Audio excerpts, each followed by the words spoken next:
आज हम बात करेंगे अमेरिका, इजराइल और ईरान के बीच बढ़ते युद्ध जैसे हालात की।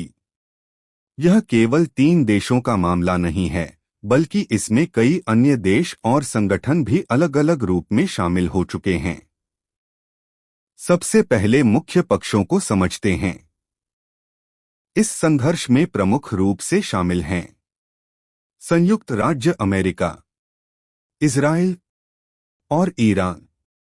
अमेरिका और इजराइल का कहना है कि ईरान का परमाणु कार्यक्रम क्षेत्रीय और वैश्विक सुरक्षा के लिए खतरा बन सकता है। इसी कारण दोनों देश ईरान पर दबाव बना रहे हैं और आवश्यकता पड़ने पर सैन्य कार्रवाई भी कर रहे हैं। दूसरी ओर ईरान का कहना है कि उसका परमाणु कार्यक्रम शांति और ऊर्जा उत्पादन के लिए है, लेकिन वह इजराइल की नीतियों का विरोध करता है और क्षेत्र में अपनी शक्ति बढ़ाना चाहता है। अब बात करते हैं अन्य शामिल पक्षों की। ईरान को समर्थन देने वाले संगठनों में प्रमुख है हिजबुल्लाह, जो लेबनान में सक्रिय है और इजराइल के खिलाफ हमले करता रहा है। इसके अलावा कुछ अन्य ईरान समर्थित समूह इराक, सीरिया और यमन में भी सक्रिय हैं। ये समूह सीधे या अप्रत्यक्ष रूप से इस संघर्ष को बढ़ा रहे हैं। इजराइल की तरफ से उसे अमेरिका का खुला समर्थन प्राप्त है। अमेरिका सैन्य, आर्थिक और कूटनीतिक रूप से इजराइल के साथ खड़ा है। अब समझते हैं कि यह देश क्यों शामिल हुए हैं। पहला कारण है सुरक्षा।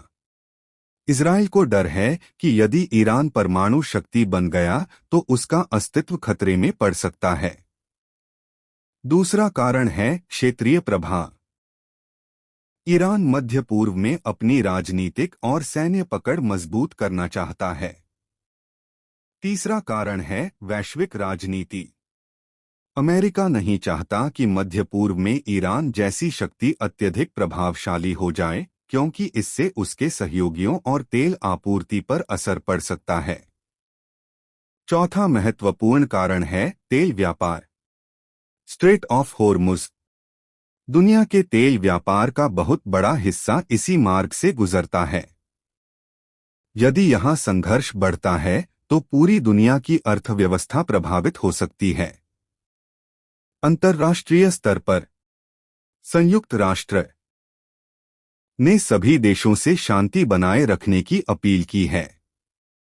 संक्षेप में कहा जाए तो यह युद्ध केवल 3 देशों का नहीं, बल्कि पूरे मध्य पूर्व की शक्ति राजनीति, परमाणु कार्यक्रम और वैश्विक हितों से जुड़ा हुआ है। इसी कारण कई देश और संगठन अलग अलग कारणों से इसमें शामिल हो रहे हैं। धन्यवाद। अगर आपको यह जानकारी उपयोगी लगी हो तो वीडियो को लाइक, शेयर और सब्सक्राइब अवश्य करें।